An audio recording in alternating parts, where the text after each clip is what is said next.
हनुमान अत्यंत शक्तिशाली तो थे ही, साथ में भगवान शिव के अंशावतार भी थे।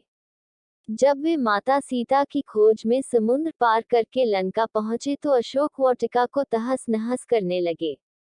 अशोक वाटिका को इस तरह उजड़ते देखकर लंका के सैनिक उनसे युद्ध करने आए। उसी युद्ध में लंका के सेनापति जम्बुमली व रावण के सबसे छोटे पुत्र अक्षय कुमार की मृत्यु हो गई। वीर हनुमान ने एक एक करके सभी सैनिकों को धूल चटा दी थी। जब रावण के राजमहल में अपने पुत्र अक्ष कुमार के वध का समाचार पहुंचा तो वह अत्यंत क्रोधित हो गया। उसने अपने पुत्र मेघनाथ को हनुमान से युद्ध करने भेजा। मेघनाथ अत्यंत पराक्रमी योद्धा था, जिसके पास कई शक्तिशाली व विध्वंसकारी अस्त्र थे। हनुमान जी का मेघनाथ के ब्रह्मास्त्र में बंधना। जब मेघनाथ ने हनुमान को देखा तो उसने उन पर बाणों की बौछार कर दी, किंतु हनुमान अपनी माया के प्रभाव से हर बार बच निकलते। जब मेघनाथ का हर अस्त्र विफल हो गया व हनुमान का कुछ नहीं बिगड़ सका तो उसने कुपित होकर उन पर ब्रह्मास्त्र चलाने का निर्णय किया। हनुमान को भगवान ब्रह्मा का वरदान।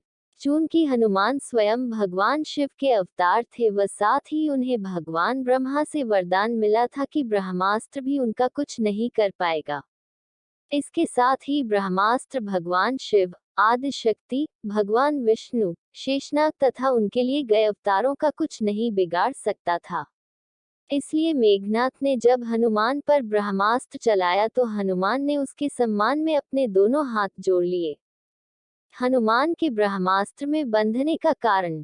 हनुमान रावण के महल में जाकर उसे चेतावनी देना चाहते थे कि वह माता सीता को छोड़ दे व श्री राम की शरण में चला जाए। साथ ही वे उसे समझाना चाहते थे कि जो वह कर रहा है वह धर्म रूपी कार्य है। इसलिए यदि वह अपनी व लंका की भलाई चाहता है तो उसे माता सीता को लौटना ही होगा। यही सोचकर हनुमान ने ब्रह्मास्त्र के द्वारा स्वयं को बंदी बनाया जाना स्वीकार कर लिया, जिससे कि मेघनाथ के सैनिक उन्हें रावण के महल में ले जाए। मेघनाथ के द्वारा ब्रह्मास्त्र चलाए जाने पर हनुमान बंदी बन गए व उन्हें रावण के समक्ष प्रस्तुत किया गया। वहां उन्होंने रावण को बहुत समझाया व उसके ना समझने पर उसे चेतावनी भी दी, किंतु रावण ने उनकी पूंछ में आग लगा दी। फलस्वरूप हनुमान ने पूरी लंका में आग लगा दी व वापस श्री राम के पास लौट आए। राम ने हनुमान पर चलाया था ब्रह्मास्त्र, इस कवच से बचे थे प्राण। पद्म पुराण में वर्णित एक कथा के अनुसार एक बार श्री राम ने हनुमान जी पर ब्रह्मास्त्र का प्रयोग किया था। भगवान ने अपने प्रिय भक्त पर ब्रह्मास्त्र क्यों चलाया? पवन पुत्र हनुमान भगवान श्री राम के महान भक्त हैं। राम की लंका पर विजय में हनुमान का बहुत बड़ा योगदान रहा है। उनके समान भगवान राम का भक्त मिलना दुर्लभ है। चाहे राम रावण का युद्ध हो या मां सीता की खोज अथवा लक्ष्मण के लिए संजीवनी बूटी लाने का काम, वीर हनुमान सब में आगे रहे।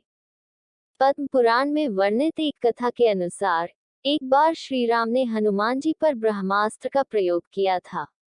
भगवान ने अपने प्रिय भक्त पर ब्रह्मास्त्र क्यों चलाया? इसके पीछे भी एक कथा है। माना जाता है कि नारद मुनि के मन में हनुमान को लेकर असुरक्षा की भावना उत्पन्न हो गई कि वे उनसे भी बड़े भक्त हैं। उन्होंने हनुमान जी की परीक्षा लेने की योजना बनाई। कुछ दिनों बाद श्री राम ने एक भोज का आयोजन किया। उसमें अनेक ऋषियों तपस्वियों को निमंत्रण दिया गया। विश्वामित्र भी वहां उपस्थित थे। तब नारद ने हनुमान जी को ये सुझाव दिया कि विश्वामित्र को बहुत ज्यादा आदर सत्कार पसंद नहीं है। दूसरी ओर उन्होंने विश्वामित्र को उकसाया कि हनुमान आपकी अनदेखी कर रहे हैं। रुष्ट होकर विश्वामित्र ने श्री राम से शिकायत की कि वे हनुमान जी को दंडित करें। श्री राम अपने गुरु की आज्ञा का उल्लंघन नहीं कर सकते थे, इसलिए उन्होंने हनुमान जी पर अनेक तीरों का प्रहार किया। उस समय हनुमान जी ध्यानमग्न थे। उन पर श्री राम के किसी भी अस्त्र का कोई असर नहीं हुआ। तब श्री राम ने उन पर ब्रह्मास्त्र चलाया, परंतु हनुमान पूर्ववत ध्यानमग्न बैठे रहे। उन पर ब्रह्मास्त्र का भी कोई प्रभाव नहीं हुआ। नारद समेत हर कोई चकित था। आखिर ब्रह्मास्त्र भी हनुमान का कुछ नहीं बिगाड़ सका। तब नारद उनके समीप गए और उनसे प्रश्न किया कि वे ब्रह्मास्त्र के प्रहार से भी सुरक्षित क्यों हैं। हनुमान जी ने जवाब दिया, मैं उस समय भगवान श्री राम का नाम जप रहा था, अतः ब्रह्मांड की कोई भी शक्ति मेरा कुछ नहीं बिगाड़ सकती थी। जिसके पास राम नाम का कवच हो, अस्त्र शस्त्र उसे क्या हानि पहुंचा सकते हैं। यह उत्तर सुनकर नारद भी हनुमान के चरणों में नतमस्तक हो गए।